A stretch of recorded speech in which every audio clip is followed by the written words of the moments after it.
नमस्कार, 5 का prime time में आप सभी का बहुत स्वागत है और मैं हूं आपके साथ अमनदीप। ज्ञानवापी मस्जिद में सर्वे के बाद ये बहस तेज हो गई है कि वजूखाने में मिली आकृति शिवलिंग है या फिर फव्वारा। हिंदू पक्ष का दावा है कि ये शिवलिंग है और मुस्लिम पक्ष लगातार ये दावा कर रहा है कि ये शिवलिंग नहीं फव्वारा है और सोशल मीडिया पर तमाम तरह के दावे भी किए जा रहे हैं। शुक्रवार को सर्वे रिपोर्ट वाराणसी कोर्ट में पेश कर दी गई और कोर्ट कमीशन की जांच के बाद में अब रिपोर्ट बनने का भी काम शुरू हो चुका है। इस बीच में जिज्ञासा भी बढ़ती जा रही है कि आखिर ज्ञानवापी में मिली आकृति है क्या। इतिहासकार मान रहे हैं कि ज्ञानवापी विवाद भी अयोध्या विवाद की तरह ही लगातार बढ़ता जा रहा है। ज्ञानवापी का विवाद देखकर कई इतिहासकार मानते हैं कि कमीशन की कार्रवाई सिर्फ एक झांकी है। असल में ये मामला आगे आर्कियोलॉजिकल सर्वे ऑफ इंडिया की चौखट तक जा पहुंचेगा, जिसके बाद में ये साफ होगा कि आखिर ज्ञानवापी में शिवलिंग है या फिर फव्वारा। तो ऐसे में सवाल है कि वाराणसी कोर्ट ने ज्ञानवापी मस्जिद में सर्वे की जिम्मेदारी कोर्ट ऑफ कमिश्नर को क्यों दी। क्या ये जांच एएसआई यानी कि आर्कियोलॉजिकल सर्वे ऑफ इंडिया से नहीं कराई जा सकती थी? आज इसी विवाद का जवाब तलाशने की कोशिश करेंगे।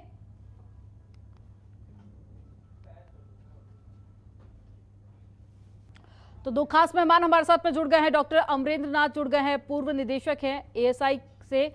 अमरेंद्र जी, आपका बहुत स्वागत है जनतंत्र टीवी में। और साथ ही हमारे साथ में रवि भट्ट जुड़ गए हैं जो कि इतिहासकार हैं, आपका भी बहुत स्वागत है। शुरुआत अमरेंद्र जी आप ही के साथ में करूंगी मैं कि आखिर क्या कारण आप मानते हैं कि जांच कराने की जिम्मेदारी एएसआई को नहीं दी गई, इस पर आपके विचार क्या हैं?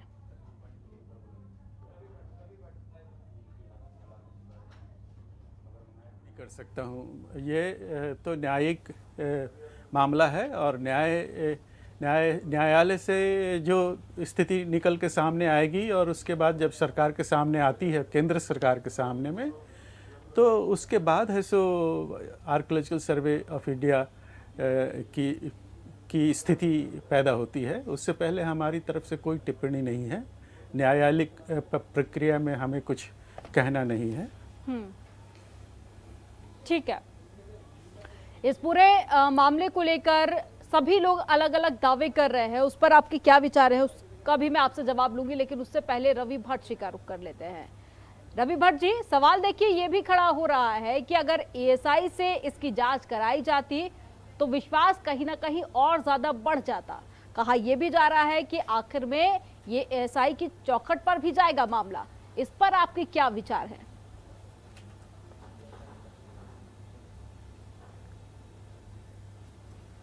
तो रवि जी से संपर्क टूट गया है। दोबारा से अमरेंद्र जी आप ही का मैं रुख करूंगी कि वीडियो और तस्वीरें अब सोशल मीडिया पर भी काफी ज्यादा वायरल हो रही हैं। तमाम लोग इस पे अपनी अलग अलग टिप्पणी कर रहे हैं, अपने अपने विचार रख रहे हैं। आप क्या मानते हैं, क्या ये फव्वारा है या फिर ये शिवलिंग है?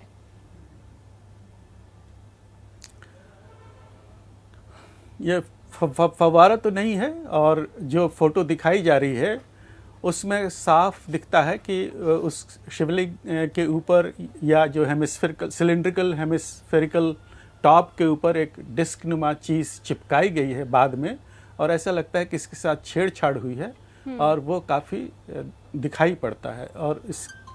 और वो फव्वारा की संभावना नहीं बनती है। फव्वारा के लिए और भी सारी चीज़ें होनी चाहिए, और जो हम फव्वारा देखते हैं उस काल के इस तरह की उसकी निर्मिति नहीं है। जो हम इस मुगल काल के जो मस्जिदों में जो देखते हैं फव्वारे, तो उससे उसका कहीं तालमेल नहीं खाता है। ठीक है, लेकिन अमरेंद्र जी ये बहुत बड़ा दावा आप कर रहे हैं कि फव्वारा नहीं है, यानी कि फिर ये शिवलिंग है। तो इतने मजबूती के साथ में आप जो दावा कर रहे हैं उसका आधार क्या है? अब ये दावा मैं नहीं कर रहा हूँ, जो फोटो दिखाई जा रही है उसकी बात कर रहा हूँ मैं। दावा तो तब करूंगा जब मैं व्यक्तिगत रूप से वहां मौजूद हूँ और मैं खुद देखूं, तो फिर उसके ऊपर मैं अपनी निश्चित रूप से बात रख सकता हूँ। और अभी इसके अलावे वो फोटोग्राफ देखने से वो फव्वारा जो मान्यता है, वो फव्वारा हम मानने के लिए तैयार नहीं है। वही फोटो से फोटो देखने से जो बात दिखाई पड़ती है। ठीक है, लेकिन फोटो और वीडियो के आधार पर कुछ भी दावे नहीं किए जा सकते। ऐसे भी जरूरी है कि वहां पर पहुंचकर जांच हो, उसके बाद में जो भी रिपोर्ट सामने आती है उसी के आधार पर कुछ भी पुख्ता दावे किए जा सकते हैं। ठीक है, रवि जी भी हमारे साथ में जुड़ गए हैं। रवि जी, पूरे मामले को लेकर आपकी क्या टिप्पणी, क्या प्रतिक्रिया? और साथ ही अब ये भी सवाल उठने लगे हैं कि इसकी जिम्मेदारी एएसआई को क्यों नहीं दी गई, एएसआई से जांच क्यों नहीं करवाई जा रही है? देखिए, ये जितने भी दावे करे जा रहे हैं एएसआई को जांच क्यों नहीं दी जा रही है, ये सवाल इस बात का है कि अभी आप एएसआई को दे देंगे तो क्या सारी पार्टियां क्या संतुष्ट हो जाएंगी एएसआई के निर्णय से? मेरे को इतना बताइए।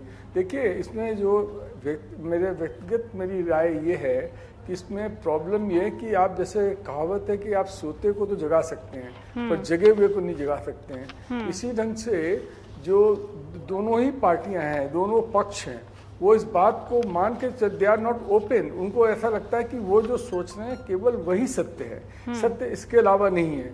तो अगर जब तक ये रहेगा तो आप चाहे एएसआई को नहीं, आप यूनेस्को को दे दीजिए आप कि आके उनकी टीम आके इन्वेस्टिगेट करे।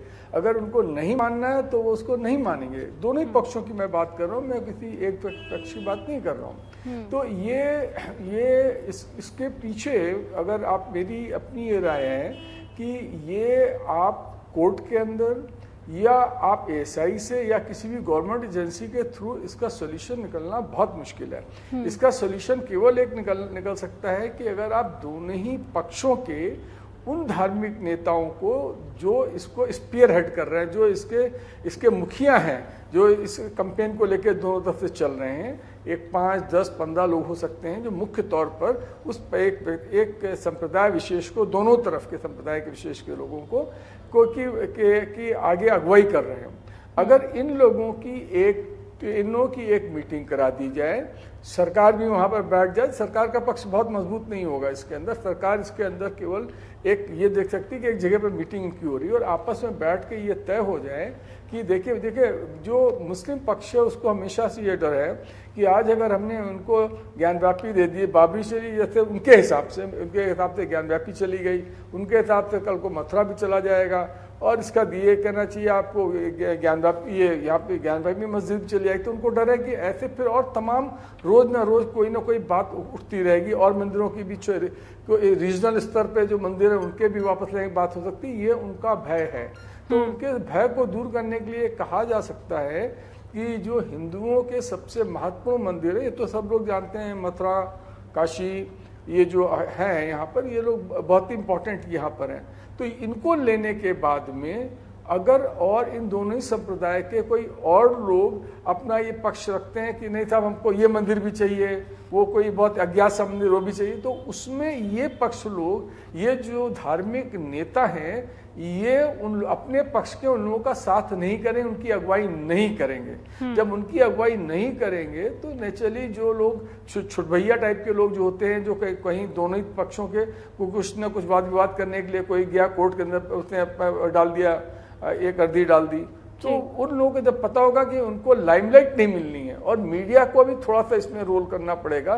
मीडिया को भी कॉन्फिडेंस में लिया जा सकता है कि कोई भी ऐरा गैरा जिसको कुछ मालूम ही नहीं है कोई धरोहरों के बारे में, जिसको हिस्टोरिकल बैकग्राउंड ही नहीं है, वो मुंह उठा के जाता है और एक एप्लीकेशन दे देता है और सारी मीडिया उसको फोकस कर देती है। तो एक लालच ये भी रहता है उन लोगों के मनों के अंदर कि हमें ओवरनाइट लोकप्रियता मिल जाएगी, मंदिर मिले ना मिले, मस्जिद मिले ना मिले, लेकिन मेरे को लोकप्रियता मिल जाएगी। तो गुमनाम लोगों को का जो लोकप्रियता के प्रति मोह है मीडिया के लिए, वो मीडिया भंग करेगी। और इन दोनों तरफ के जो धार्मिक नेता है वो बता देंगे भाई हमें ऐसा नहीं, यहाँ पर ये चीज खत्म है। इसके बाद कोई भी अगुवाई, अगर कोई झगड़ा होगा, डिस्प्यूट किसी मंदिर को या मस्जिद को लेके होगा, लेकिन तो रवि जी जो आकृति निकलकर सामने आई है, उसमें ये दावा किया जा रहा है कि वो 400 साल पुरानी है। वही जो नंदी जी की मूर्ति है उसमें ये दावा किया जा रहा है कि वो 200 साल पुरानी है। आपने इस बात को, जी आप बोलिए। ठीक है, अलग अलग तरह की जानकारियां साझा हो रही हैं, खास करके सोशल मीडिया पर भी एक तरह से जनता को भ्रमित करने की कोशिश भी की जा रही है। आपकी बात बिल्कुल ठीक है। ऐसे में जरूरी हो जाता है ना कि वहां पर टीम पहुंचे। कौन भ्रमित कर रहा है? आप सोशल मीडिया खंगाल कर देखिए सर, हर व्यक्ति जानकार बना हुआ है इस वक्त। आप एक बात देखिए, आप एक बात देखिए, एक बात मैं आपको बताऊं कि एक कहीं पर भी अगर किसी का भूत में विश्वास है या किसी का भगवान में आस्था है, तो वो जहां पर वो देखना चाहेगा उसको दिख जाएगी। उसको हर जगह आप खाली आप कहना चाहिए इस धर्म की बात नहीं है, आप हर धर्म के लोगों को अपने धार्मिक चिन्ह अजीब अजीब जगह पे दिख जाते हैं। तो धार्मिक चिन्हों पर अगर आप बहस शुरू करेंगे तो ये कभी खत्म होने वाली नहीं है कि वहां पर क्या मिला क्या नहीं मिला। आप उस पर जरूर बहस करिए, पर एक स्तर पे जाके इसको प्रमाणित करना दोनों तरफ से थोड़ा सा, जो जिद करके कोई बैठा है कि पक्ष का मैं नहीं मानेंगे, तो आप कहते रहिए कोई ना कोई चीज हम फिर निकाल देंगे, ठीक है। तो रवि जी, तो इसलिए राम मेरा अपना जन्मभूमि विचार में ऐसा जो है सबूत कि पाए इस गए चीज- थे वो भी तो प्रमाणित हुए हैं ना। राम जन्मभूमि में भी कई जी। सारे सबूत पाए गए थे, वो भी तो बिल्कुल प्रमाणित हुए प्रमाणित हैं। किए, पर उसको एक प्रमाणित हुए और उसको हल करने में कितनी जनरेशन खप गई हैं। क्या आप इस बात के लिए राजी हैं कि हमारी जो अभी आने वाली 2-3 पीढ़ियां हैं उनके बीच के अंदर वैमनस्यता इतनी बनी रहे कि वो तो उस वैमनस्यता में जिएंगी और चौथी पीढ़ी को जाके हो सकता है कोई लाभ होगा तो होगा। तो आप अगर बाबरी मास की बात करते हो, कितनी पीढ़ियां खप गई इसको सॉल्व करने में, ठीक है। तो कोई ऐसा हल ढूंढिए कि हमारी पीढ़ी की पीढ़ी ना खपे कम से कम। ठीक है, ठीक है। अमरेंद्र जी, रवि जी की बात से आप कितना ज्यादा इत्तेफाक रखते हैं? और जांच को लेकर मैं बार बार बात कह रही हूं कि जांच इसको लेकर होनी चाहिए ताकि सच्चाई सामने आए, क्योंकि अभी एक तरह से कंफ्यूजन जैसी स्थिति बनी हुई है कि क्या वो शिवलिंग है या फिर फव्वारा है। अलग अलग दावे सब कर रहे हैं।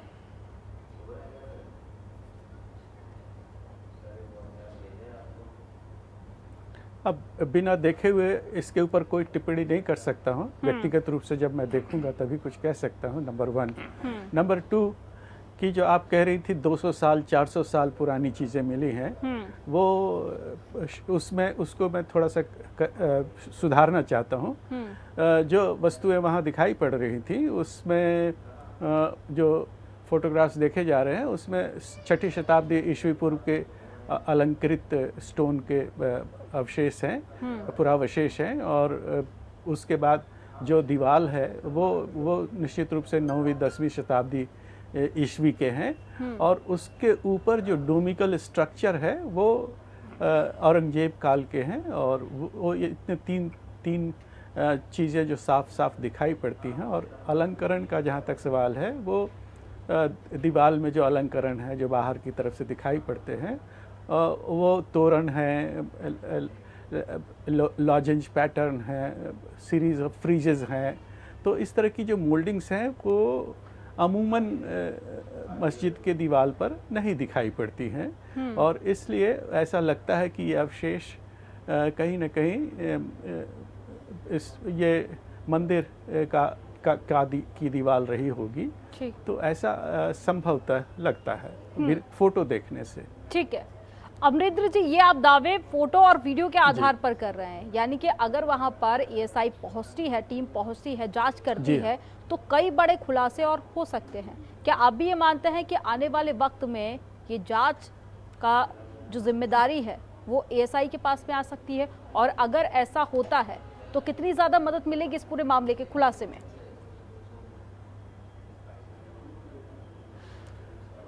अब तो बहुत सारे इफ्स एंड बट्स हैं, लेकिन इससे पहले जब कभी भी इस तरह के विवाद सामने आए हैं तो न्यायालय द्वारा भारतीय पुरातत्व सर्वेक्षण की तरफ रुख किया गया है केंद्र सरकार के माध्यम से। तो इस तरह के जितने भी पहलू होते हैं उन साक्ष्यों को हम लोग कॉन्टेक्चुअल इसमें देखते हैं, कॉन्टेक्स्ट में, और फिर एक निर्णय बनाते हैं। और तब वो जा कर के उसको फिर कोर्ट न्यायालय देखता है और उसका विश्लेषण करता है और फिर उसके आधार पर वो अपना न्याय रखता है। ये हम लोग इससे पहले भी कर चुके हैं और ऐसा होता रहा है। इस तरह के जितने भी इतिहास में आस्था को लेकर के जो लोगों के प्रति जो विश्वास अविश्वास की भावना है पक्षकारों के बीच में, उस तरह की चीज़ों को हम लोग दूर करने की कोशिश करते हैं निष्पक्ष भाव से और बेस्ड ऑन एविडेंस ओनली। ठीक है। एक और सवाल मेरा अमरेंद्र जी आपसे कि इसकी रिपोर्ट भी अब सामने आ चुकी है और कई सारे न्यूज़ चैनल्स पर भी रिपोर्ट दिखाई गई और उसमें कई तरह के दावे भी किए जा रहे हैं, लेकिन अब रिपोर्ट पर भी सवालिया निशान खड़े हो गए हैं। तो रिपोर्ट को आप कितना सही मानते हैं? क्या आपको लगता है कि कुछ और भी एंगल से इसकी जांच होनी चाहिए? आपकी क्या रिएक्शन है रिपोर्ट पर? मैं रिपोर्ट पर कोई रिएक्शन नहीं दे सकता हूँ। ये न्यायालय के समक्ष प्रस्तुत है और न्यायालय के इसमें दायरे में आता है और इसके ऊपर टिप्पणी करना उचित नहीं होगा। ठीक है, यानी कि कोर्ट के फैसले का इंतजार करना होगा कि कोर्ट आगे क्या कुछ फैसला इस पूरे मामले को लेकर सुनाता है।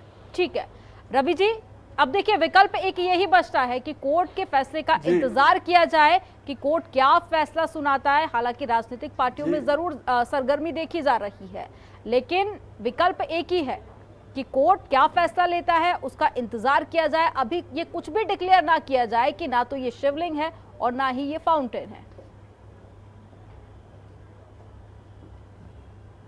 नहीं, ये बात तो आपने बहुत अच्छी बात कही। ये बात तो मैं आपकी इस बात से सहमत हूं कि अगर आपने कोर्ट, या तो देखिए आप किसी भी एजेंसी जब आप जाते हैं, एक न्यायिक प्रक्रिया है, उसके अंतर्गत अगर आप दोनों पक्ष कोर्ट के पास गए हैं, इसके मतलब बिल्कुल बहुत ही क्लियर है कि दोनों पक्षों का कोर्ट के अंदर पूरा विश्वास है। अगर दोनों का कोर्ट के अंदर पूरा विश्वास है तो फिर कोर्ट के बाहर कोई बात करने का क्या मतलब है। अगर कोई भी पक्षकार कोर्ट के बाहर आकर पब्लिकली कोई अपने दावे पर जोर डालता है तो मेरे ख्याल से ये न्याय की दृष्टि से अनैतिक चीज होगी, ये गलत चीज होगी। दिस इज अनएथिकल प्रैक्टिस कि once you have given your case to the court, then out of the court के बाहर जाके आप अपनी बात को कहने की कोशिश कर रहे हैं। इसके मतलब क्या है? इसके मतलब तो साफ है कि आपको कोर्ट के ऊपर यकीन नहीं है। तो मेरी यही उनकी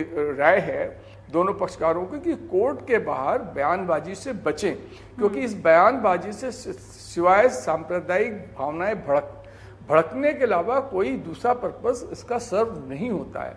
और या दूसरा पर्पस एक सर्व होता है, जो लोग ऐसे बयान देते हैं कोर्ट में जाने के बजाय, वो they are trying to hog the limelight, वो मीडिया की लाइमलाइट में आने के लिए ऐसी हरकतें करते रहते हैं। तो इनको, मीडिया को भी बहुत बड़ा रोल है कि ऐसे लोगों को तिल को ताड़ ना बनाएं, क्योंकि अगर नहीं बनाएंगे तो फिर ये लोग हतोत्साहित होंगे, लोग जो कि जबरदस्ती बयान देने लगते हैं। ठीक है अमरिंदर जी, इसका क्या विकल्प आप देख रहे हैं? क्योंकि जिस तरह से इससे पहले रवि जी ने जिक्र किया कि राम जन्मभूमि को लेकर फैसला तो आया, लेकिन उसमें कई सारी पीढ़ियां एक तरह से झोंक दी गई, काफी लंबा इंतजार करना पड़ा था। तो ऐसे में क्या लगता है कि इस मामले में भी क्या इतना लंबा इंतजार करना होगा, या कोई ऐसा वैकल्पिक व्यवस्था है जिसके चलते समय रहते ही इस पूरे मामले का समाधान हो जाएगा?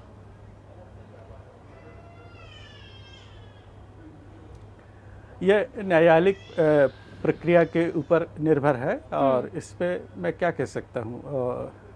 कुछ चीज़ें जल्दी सॉल्व हो जाती है, कुछ चीज़ें देर चलती हैं, और हर एक विषय जो है सो अपने अपने ढंग से वो चलता है। और वहाँ किसी पर्टिकुलर प्लेस में ज़्यादा समय लग जाता है, किसी दूसरी जगह पर कोई थोड़ा कम समय लगता है। ये निर्भर करता है वस्तु विषय के ऊपर। लेकिन 1992 की बात करें और 2022 की बात करें तो हालात पहले के मुकाबले काफ़ी ज़्यादा बदल चुके हैं। अब स्थिति पहले जैसी नहीं है। तो आपका पर्सनल ओपिनियन क्या है, वो मैं आपसे जानना चाहती हूँ। मेरा व्यक्तिगत ओपिनियन यही है कि न्यायालय में यह मामला है और इसको न्यायालय में जो मामला है तो उसको न्यायालय ने देखना है और उसको चलने देना चाहिए और न्यायालय का जैसा आदेश होगा उसके अनुरूप कार्य करना चाहिए। यही है सो हमारी समझ में आता है अभी इस वक्त। ठीक है, मेरे पास वक्त की कमी है, एक एक कर दोनों से सर फाइनल कमेंट लूंगी। शुरुआत में रवि जी आपसे करूंगी मैं कि मामला देखिए कोर्ट में है, लेकिन राजनीति और सरगर्मियां, बयानबाजी और हर एक व्यक्ति का पर्सनल बयान हम देख रहे हैं।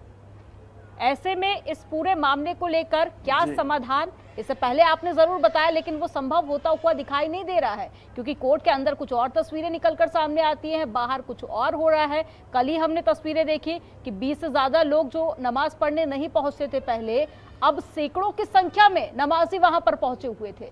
तो हालात देखिए, दिखाया कुछ और जा रहा है। बहुत अच्छी बात कही आपने। वास्तविकता कुछ और है।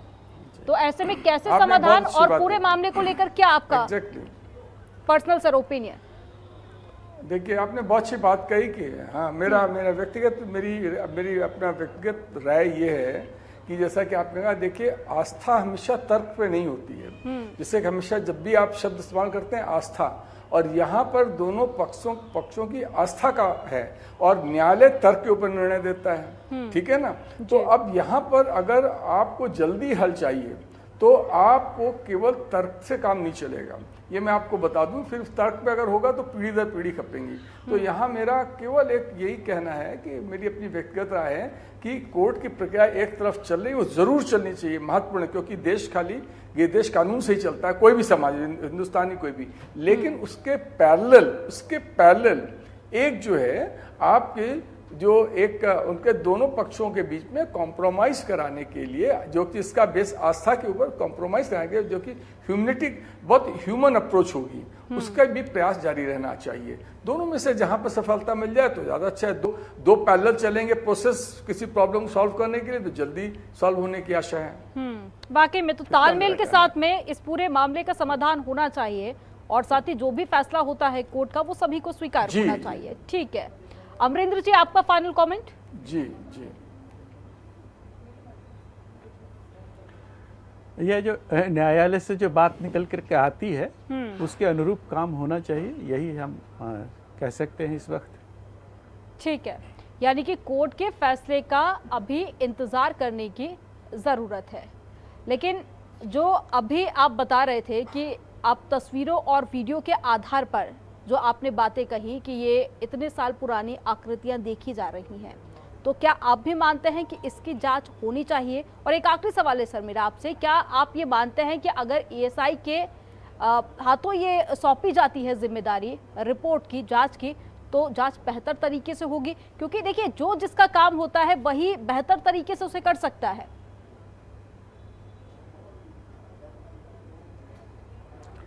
मैंने कहा, आस्था से संबंधित इस प्रकार के विवाद जब भी न्यायालय के माध्यम से आर्कियोलॉजिकल सर्वे ऑफ इंडिया को सौंपा गया है, तो उन्होंने इस डिपार्टमेंट ने कार्य किया है और अपना अच्छे से भूमिका निभाई है, और फिर वो रिपोर्ट्स न्यायालय को सबमिट किए गए हैं और उसके आधार पर न्यायालय ने अपनी प्रतिक्रिया जाहिर की है। ये और आगे भी जब कभी भी ऐसा मौका मिलता है भारतीय पुरातत्व सर्वेक्षण को, तो इस काम के लिए वो तैयार है, और इस तरह की उनके पास ट्रेंड पर्सनल हैं जो इस तरह के कार्य को अच्छी तरह निर्वहन करते हैं। यानी कि एएसआई डिपार्टमेंट पूरी तरह से तैयार है कि अगर जांच सौंपी जाती है तो बखूबी उसकी जांच की जाएगी, और उसके बाद में क्या कुछ निकलकर सामने आता है, खैर ये तो अभी कोर्ट में मामला है और आने वाले दिनों में माना जा रहा है कि काफी हद तक चीजें स्पष्ट हो जाएंगी। आप दोनों मेहमानों का हमारे साथ में जुड़ने के लिए बहुत शुक्रिया। तो वो आकृति शिवलिंग है या फिर फव्वारा, ये मामला अभी कोर्ट में है और अगली जब सुनवाई होगी, हालांकि जांच रिपोर्ट सौंप दी गई है, और अब जांच रिपोर्ट कब सार्वजनिक की जाती है और आगे कोर्ट का क्या रुख होगा, ये खैर आने वाला वक्त बताएगा। फिलहाल इस डिबेट में इतना ही। आप देखते रहिए जनतंत्र टीवी। खबरों के निष्पक्ष विश्लेषण के लिए सब्सक्राइब करें Jantantra TV and press the bell icon. Never miss any update.